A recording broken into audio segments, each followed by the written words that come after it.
1 week into White House renovations, the work takes a huge turn after contractors find what Obama left behind. It started as just a normal renovation, but after considering all the bodily fluids that were left behind during the Clinton years and then all the stench of weed that was left during the Barack Hussein Obama years, White House crews have gutted it all. Surprisingly, they were able to keep the original structure intact.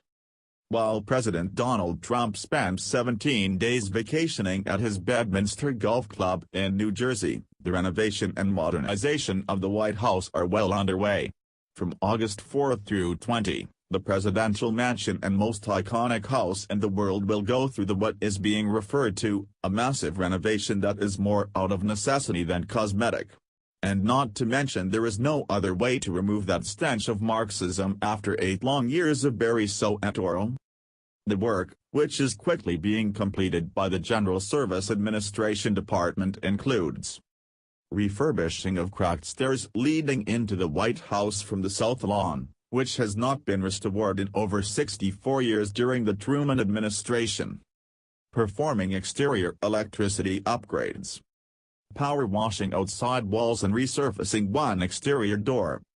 Upgrading the 27-year-old HVAC system, which runs 24 hours a day, 7 days a week. Fixing leaks in the lower press area of the West Wing. Renovating and upgrading the kitchen.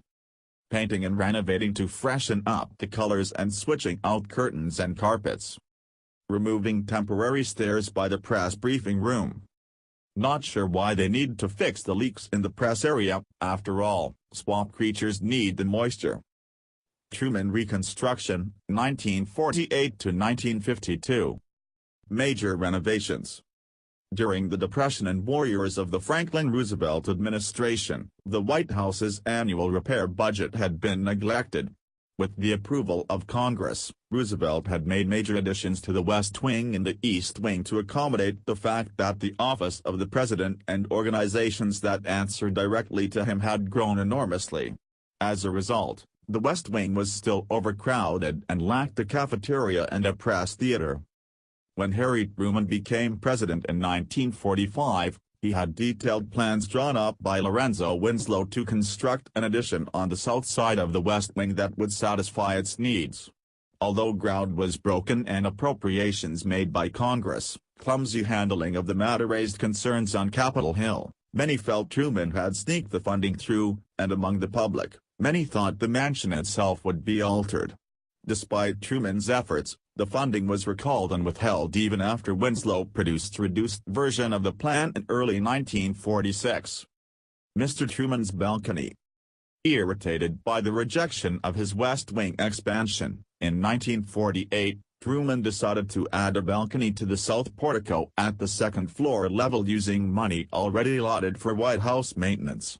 A great deal of public objection was raised, but this time the president had the money to complete the project without relying on Congress, and the balcony was constructed according to plan. And a whole new residence. Not long after the Truman balcony was completed, the main body of the mansion was found to be structurally unsound. Floors no longer merely creaked, they swayed. The president's bathtub was sinking into the floor. A leg of Margaret's piano broke through the floor in what is today the private dining room. Engineers did a thorough examination and found plaster in a corner of the East Room sagging as much as 18 inches. Wooden beams had been weakened by cutting and drilling for plumbing and wiring over 150 years, and the addition of the steel roof and full third floor in 1927 added weight the building could no longer handle. They declared the whole house to be in imminent danger of collapse. Plans were discussed to demolish the building and rebuild it to the same design. But in the end, Truman went to Congress and requested the funding to rebuild the White House from the inside out, leaving only the stout brick outer walls and to rebuild the interior largely on the same plan as the existing house, very much the way President James Madison had done in 1814.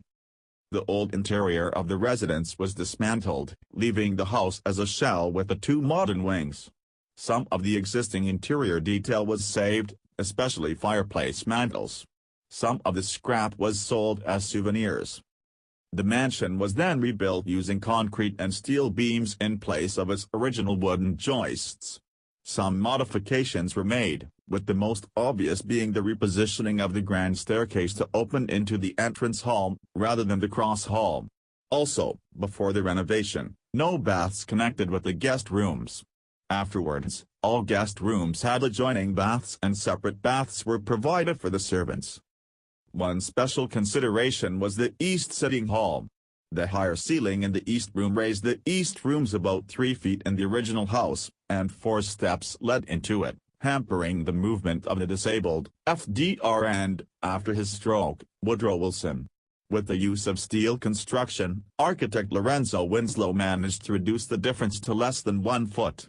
In order to accommodate the closets and extra staircase to the 3rd floor also requested by the president, Winslow created a corridor with a barrel vault ceiling that enclosed a ramp up into the east sitting hall. While the White House was being dismantled and rebuilt, Harry and Bess Truman, daughter Margaret, had ventured out on a singing career, moved to Blair House across the street at 1651 to 1653 Pennsylvania Avenue, actually a combination of 2 adjoining houses built by the prominent Blair family. It had become the official guest residence for visiting dignitaries in 1942 and remains so today. Wow, you would think with all the money we have borrowed as a nation, all these things would have been done a lot sooner.